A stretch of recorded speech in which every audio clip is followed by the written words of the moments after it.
don't knock them things off. Do it with a screwdriver. Before I get too carried away with this video, I just want to give a shout out to Gary and his wife Kim. They're a 2 Range Rover family. Although it's not a full fat Range Rover, he's got a Sport, she's got an Evoque, they still bear the Range Rover badge.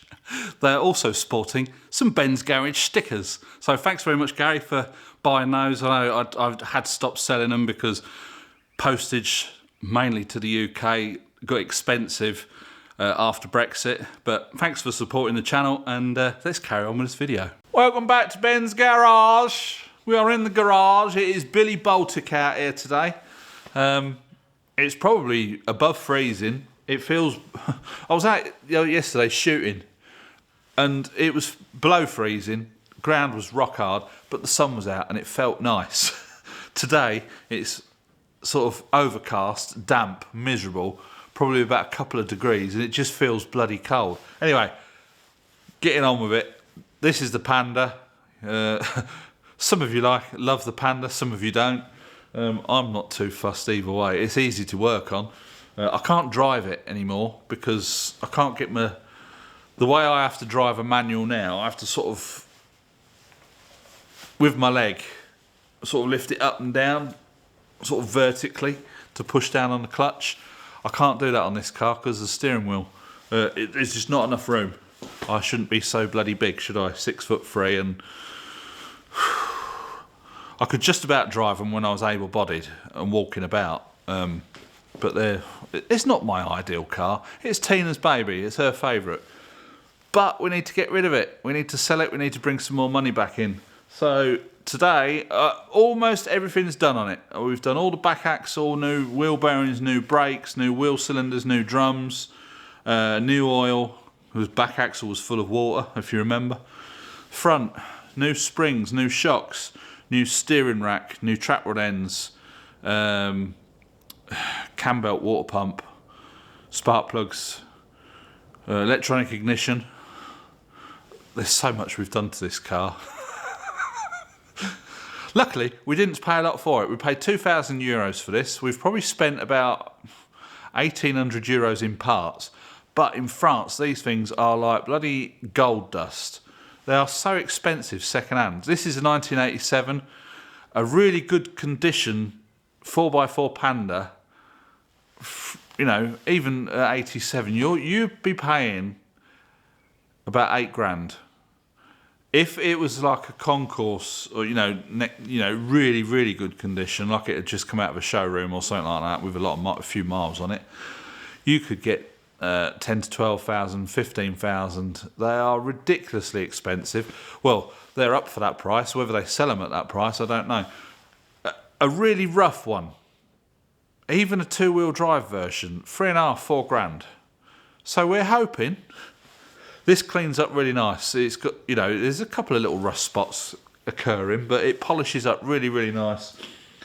If we can get a CT on it, 5.5, 6 grand, it'd be very nice. Bit of money back in the bank, and we can get on with some other projects.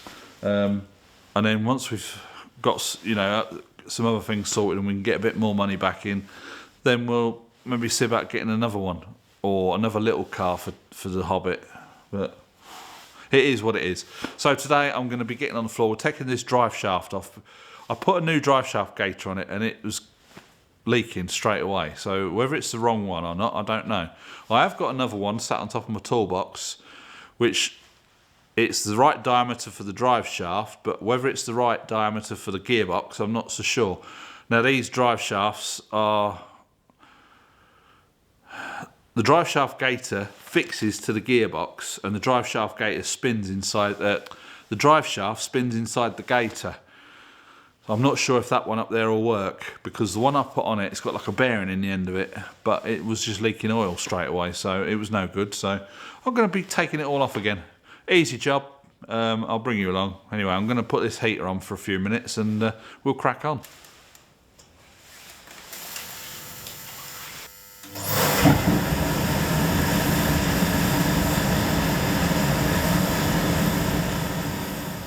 So we're on the floor. A little bit of warmth in here, not too bad, but So you've got to take the drive shaft out of this, because where it goes into the gearbox on this side, which would be in the UK the passenger side, it goes into the gearbox with like not a CV joint, but like a like 3 balls on it, basically, with needle bearings.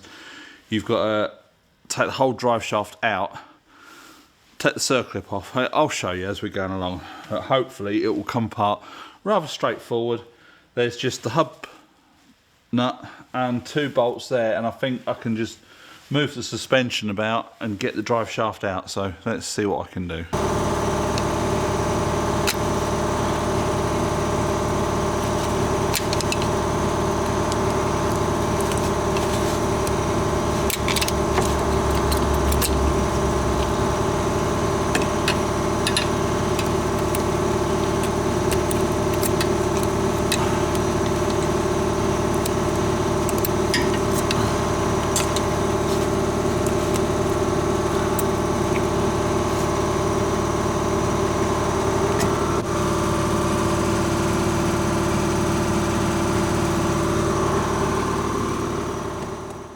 $30mm.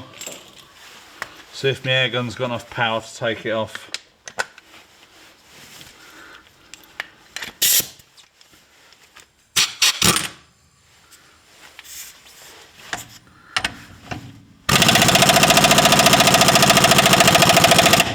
Just wait for the air to build up. Might do it now, might not. Oh, wrong way. There we go. These 2 bolts here, and then this should come off.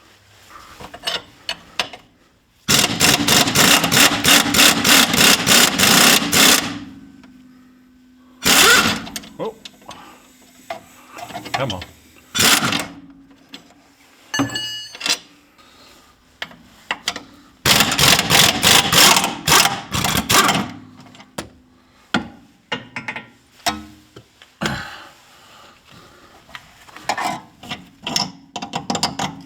Now, can't remember how I did this last time. Whether I pulled that out so it cleared the gearbox, or where it cleared the... Oh, you twat, I'm gonna have to turn the steering on full lock. Balls. Now, one of the troubles of being in a wheelchair, when you're doing jobs like this, and you've not got a certain tool, or you need to do something in the car, like I just had to then, had to unlock the steering so that I could turn it full lock this way. It adds another 10-15 minutes on your job. I have to get back into the wheelchair, move the camera, open the car up, do all that, get back, put the camera back in place, get back on the floor. Quite often I'll have to have a piddle before I get into the wheelchair so that I don't piss myself. Oh, the joys of being disabled. Anyway, we don't let that stop us. So now hopefully with that turned on full lock, I'll be able to have enough room to get this drive shaft out.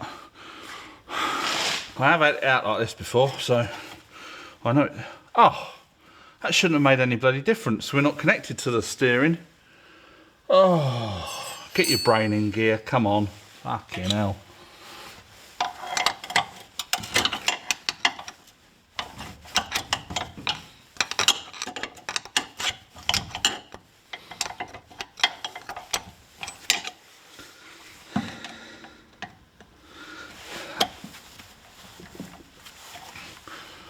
I'm sure I've had it out of here before like this. What else did I take off? I'm convinced. Can't have done. I must have taken something else off. What would that have been?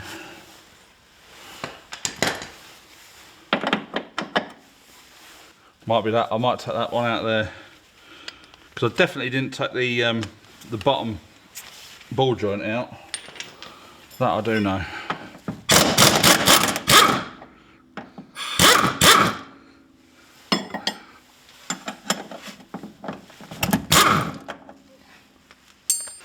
Right, that's that out.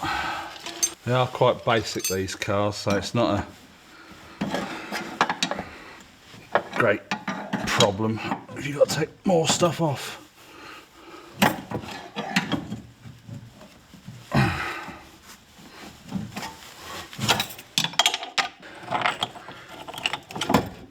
Don't knock them things off, please.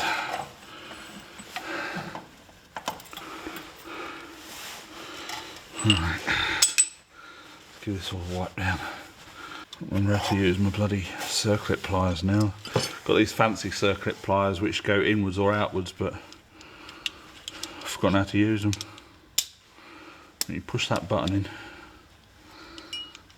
that button in there, that one in there. So now, right, so like that, and then on a ratchet, hopefully this will go straight forward, and that will come, get that in there. Probably do with putting this in the vise, doing it over there, but I can't get to the bench at the minute, so let's just rest it there for the time being. Oh, don't do that, I don't want that all over my jumper. So take that bit off there, you have to take the circlip off, take that off and slide the old gaiter off. Make sure it's nice and clean before we put it all back together. Now there's only one gaiter, one clip on the new gaiter, which goes on the gearbox. This one's got like a seal in it, and that just, the shaft spins inside that. So all you do is pop that back on, down there somewhere. Now with this, I thought this might fall off and the bearings all go flying out, but there's like a little lip on there, some kind of a clip to stop them sliding off, so you shouldn't lose the bearings. Slide that back on, like so. Then we'll put the circlip back on. I had a bit of a job with the circlip because I've not got my proper circlip pliers. These ones are a little bit big. So I have to do it with a screwdriver. Get one end in, just work it round.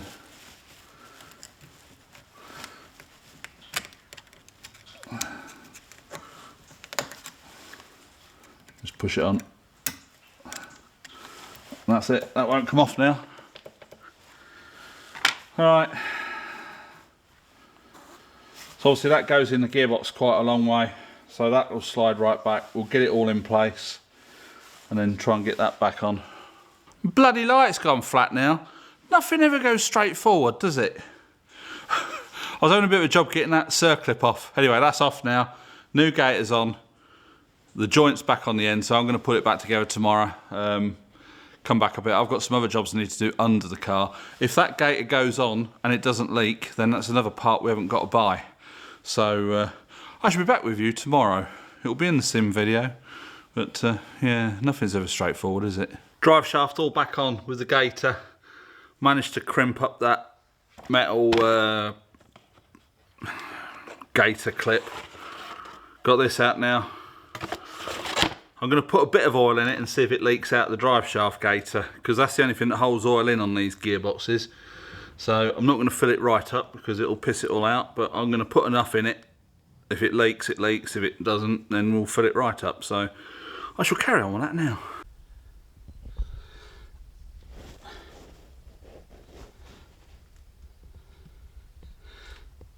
Yes, I'm using the old pump thing to get the oil in the gearbox. It's a funny position. Used to get those old gear oils with this little tube on the end. Even they were a twat to use. But yeah, these pump things are quite handy. This is only you can only get 1 litre in this. But I'm going to put a litre in it, which I have done. I'm going to leave it now and see if that leaks out. That should be enough to leak out of the drive shaft gaiter if it's going to. So I'm going to just go and do another couple of little jobs, and we'll come back and have a look at this in a bit. If not, that'll be it for this video. Yeah, drive shaft gate is all on. Now there were a couple of choices. Obviously the outer drive shaft gaiters are for the CV joints. They're totally different to the gearbox ones. Now you've got the gearbox one for the long, there's a long drive shaft, which in the UK would be the driver's side, but here it's passenger side. That's got one style of drive shaft gaiter, and the other side with the short drive shaft has got another style.